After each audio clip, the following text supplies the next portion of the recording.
Look under your kitchen sink right now and count the bottles. Furniture polish, leather conditioner, rust spray, hand cream, boot waterproofer, hinge oil, lamp fuel.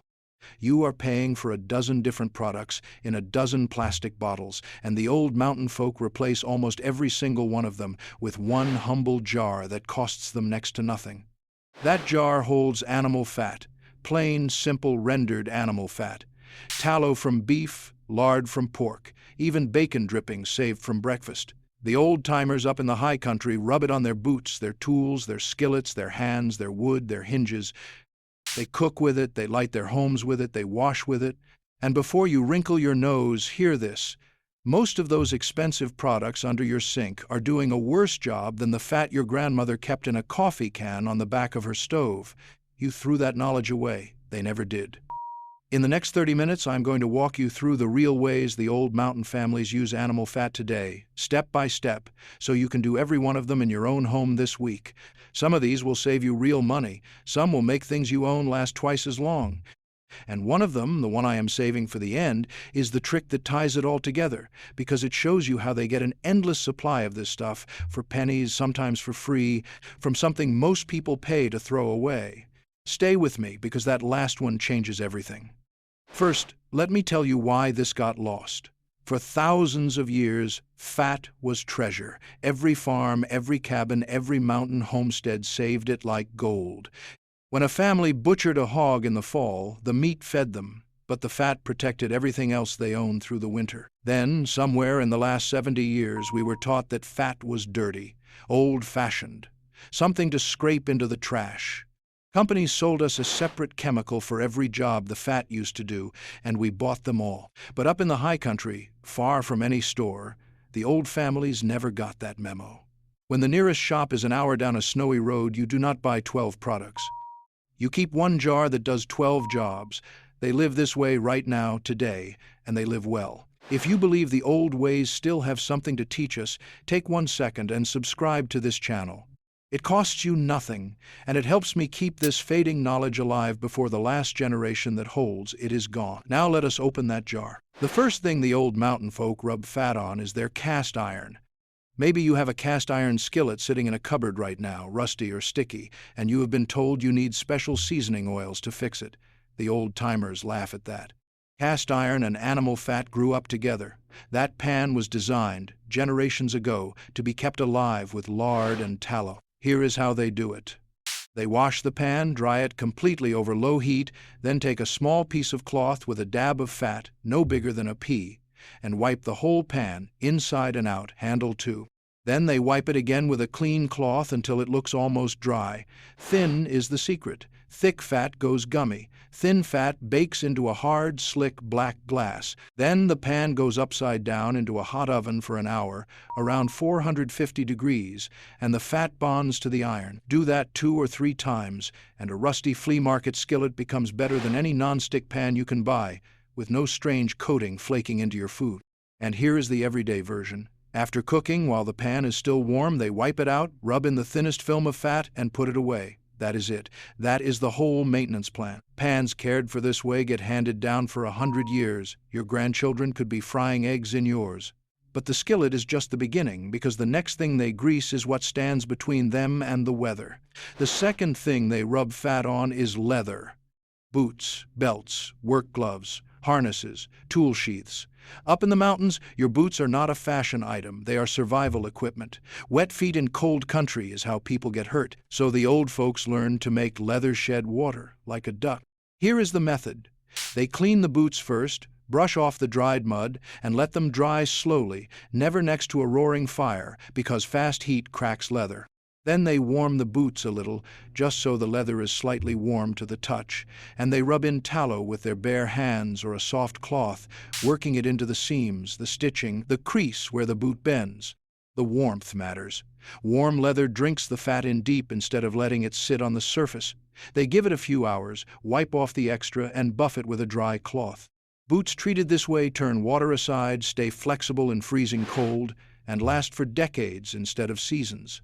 Think about what a good pair of work boots costs now. The old way can double or triple their life for the price of nothing. One honest note: Fat can darken light-colored leather, so test a hidden spot first and keep it off suede. But for plain working leather, this is the treatment that built the frontier. Now, if fat protects leather from water, ask yourself what else it protects. Because the third use is the one that saves their tools. The third thing the old mountain folk rub fat on is bare metal. Rust is a thief. It steals axes, shovels, hoes, saws, knives, hinges, anything made of steel. And the mountains are damp, foggy, snowy places. Yet you can walk into an old-timer's shed and find tools older than you are, gleaming like they were bought last year. The secret is a greased rag hanging on a nail by the door. Before any tool gets put away, it gets wiped down, dirt off first, then a quick pass with the fatty rag. That thin film of tallow seals the steel away from the air and the moisture, and rust simply cannot start. Shovel blades, axe heads, the bed of a hand saw, pruning shears, even the metal parts of an old plow, everything gets the rag. It takes 5 seconds per tool, and those 5 seconds are why their tools outlive them. Here is an extra trick inside this one. For tools going into storage all winter, they coat the metal a little heavier, and some of the old folks mix melted tallow with a bit of beeswax to make a firmer paste that clings on for months. Come spring, one wipe and the tool is ready. And one more. Garden tools that bite into soil, like spades and hoes, slide through dirt easier when they are greased and the soil does not cake onto them. Less effort for an older back. The old folks think about things like that. But steel is only half a tool. The other half is wood, and that brings us to number 4. The fourth thing they rub fat on is wood that works for a living. Axe handles, hammer handles, shovel shafts, wheelbarrow grips. Bare wood dries out and dry wood cracks, splinters, and finally snaps, usually on the coldest day of the year when you need it most. So once or twice a year, the old-timers sit by the fire on a winter evening with their tools across their knees, and they rub warmed fat into every wooden handle, slow and patient, like rubbing liniment into a tired horse. The wood drinks it in and turns silky, water-resistant, and tough. Handles treated this way do not dry, crack, and they feel better in the hand, warmer somehow. The same goes for wooden kitchen tools. Spoons, rolling pins, and butcher blocks get a rub of clean, fresh fat, then a wipe down. It keeps the wood from cracking and keeps water from soaking in. If you do this on cutting boards, use fresh, clean tallow and wash the board normally between uses, and renew it often. Even the old wooden doors and gates on the homestead get their hinges and latches greased, and that is its own trick, the 5th one, and it might be the simplest on this whole list. The 5th use is this. Animal fat is their all-purpose lubricant. A squeaky door hinge, a sticky drawer that fights you every morning, a gate latch that jams, a window that will not slide. The modern answer is a spray can that costs $10 and smells like a chemical plant. The mountain answer is a fingertip of tallow. Dab it on the hinge pin, work the door back and forth a few times, and the squeak is gone. Rub it along the wooden runners of an old drawer and it glides like new. A little on a stubborn zipper, on a saw blade so it cuts smoother, on the threads of a screw going into hard wood so it drives in without splitting. That screw trick alone is worth remembering. The old carpenters keep a lump of fat or hard soap in their apron, and every screw gets dragged through it before it meets the wood. The screw goes in easier, the wood does not crack, and years later, that screw comes back out without a fight. Small things, you might say, but add up every squeak, every stuck drawer, every snapped screw in a year of your life, and you start to see how the old folks move through their days with less friction in every sense of the word. Now we step into the kitchen, because the 6th use is the one your grandmother absolutely did, and it puts money straight back in your pocket. The 6th thing the old mountain families do is cook with their fat, and save every drop of it. On the back of the stove sits the grease jar. Maybe yours had one. A can or a crock where every bit of bacon grease, every spoon of beef drippings, every scrap of fat from the roasting pan gets poured instead of thrown away. Here is how they keep it right. They pour the warm fat through a little strainer or a piece of cloth to catch the browned bits, because those bits are what turn fat sour. The clean fat goes in the jar stays covered, and in a cold pantry or the refrigerator it keeps for a long, long time. Your nose is the judge. Good fat smells pleasant. Spoiled fat tells you immediately, and out it goes. Then they cook with it, eggs fried in bacon grease, potatoes roasted in beef tallow until the edges shatter like glass, Cornbread in a skillet greased with drippings. With that crust you cannot get any other way. Beans, greens, gravies, biscuits made with lard so flaky they fall apart in your hand. This is flavor you are currently pouring into the trash and then buying back in bottles labeled as flavoring. And tallow is wonderfully stable at high heat, which is exactly why every generation before us fried in it. There is a practical bonus too. Fat poured down the drain hardens in your pipes and costs people fortunes in plumbing. The grease jar is not just thrift, it protects your house. And when the jar fills faster than they can cook with it, the old folks have other plans for it, because fat does not just feed the body, it feeds the light. That is number 7. The 7th use is fire and light. Long before electricity climbed the mountain, tallow was the light. Tallow candles lit every cabin in the high country, and plenty of old folks still make them, partly for the skill, partly because when the power lines go down in an ice storm, the people with tallow in the pantry are the people sitting in a warm glow while everyone else hunts for dead flashlights. The simple way is this. They melt clean tallow gently in a pot set inside another pot of hot water, never directly over a flame, because hot fat and open fire must be respected. They set a cotton wick in a small jar or tin, hold it upright with a clothespin laid across the top, and pour the melted tallow in. Let it harden overnight, trim the wick, and you have a candle that burns steady for hours. Even simpler, in a pinch, a shallow tin of fat with a wick laid in it makes the old-fashioned grease lamp that lit 1,000 winters. Keep any flame on a steady surface, away from anything that can catch, and never leave it alone. The old folks are strict about that because they have seen what fire does to a cabin. Here is the extra trick in this section, and it is a good one. Fire starters. They take cotton balls or sawdust or strips of old cloth, work melted tallow into them and store them in a tin. One of those under kindling takes a spark or a match and burns long enough to light damp wood. Campers pay good money for exactly this in stores. The old folks make a year's supply from leftovers in an evening. But now, here is where it gets surprising, because the 8th use is how they turn that same fat into the very thing that washes it off. The 8th thing the old mountain families make from animal fat is soap. Real soap. The hard, honest bars your great-grandmother made every fall. For generations, soap was not bought. It was made at home from the 2 things every homestead had: fat from the butchering and lye. The old way made lye by dripping water through hardwood ashes, and that is a whole craft of its own. But today, the old folks mostly buy clean crystal lye because it is precise and consistent. The principle is simple and almost magical. Fat plus lye, mixed carefully in the right amounts, transforms completely into soap. No fat remains, no lye remains. Just soap, the same way it has worked for thousands of years. Now hear the honest warning, because I promised you truth on this channel. Lye is caustic, it burns skin, and it must never splash in eyes. Soap makers wear gloves and eye protection, add lye to cold water and never the other way around, work in fresh air, and keep children and animals out of the kitchen while they do it. Follow a proper tested recipe with exact measurements called a soap calculator, and it is a safe and deeply satisfying craft.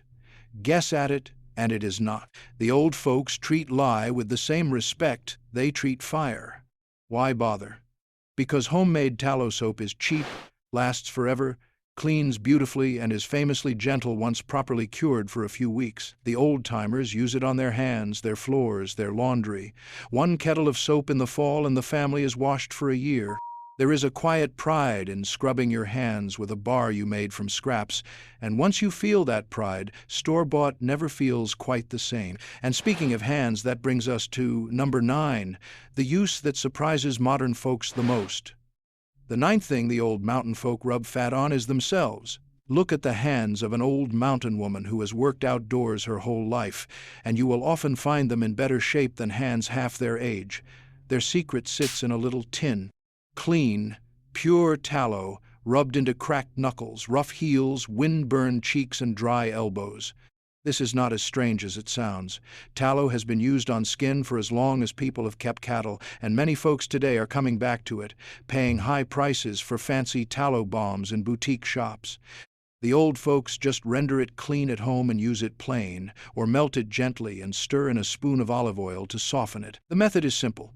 At night, they rub a small amount into the hard, cracked places, hands and heels especially, sometimes with socks or old gloves over the top, and let it work while they sleep. Worked into the hands after a day of cold weather and wet work, they swear nothing else comes close. A little goes a long way, and it should be clean, well-rendered, nearly odorless fat, not the brown drippings from the bacon pan. Now let me be straight with you, as always. This is tradition, and a beloved one, not a medicine. Skin is personal, so try a small spot first, and if you have a real skin condition, that is a conversation for your doctor, not for a jar of tallow. But for ordinary, rough, cracked, hard-working skin, generations of mountain people stand behind that little tin, and they are not easily fooled. There is even a humble cousin to this trick. A film of fat rubbed on the hands before dirty work, before painting or greasy repairs, makes the grime wash off afterward instead of grinding in. The old mechanics and farmers all know it. So count it up. The skillet, the boots, the steel, the wooden handles, the hinges and screws, the cooking, the candles and fire starters, the soap, the skin, 9 jobs, 1 jar. And now it is time for the trick I promised you at the beginning, the one that makes all 9 of these nearly free. The 10th and final secret is this. The old mountain folk render their own fat, and they get the raw material for almost nothing. Here is what most people never realize. Butcher shops and meat counters trim fat off beef and pork all day long, and most of it gets thrown away or sold for pennies. Walk in and ask for beef fat trimmings, especially the hard fat from around the kidneys called suet, and you will often pay next to nothing for pounds of it. Some butchers will simply give it to you.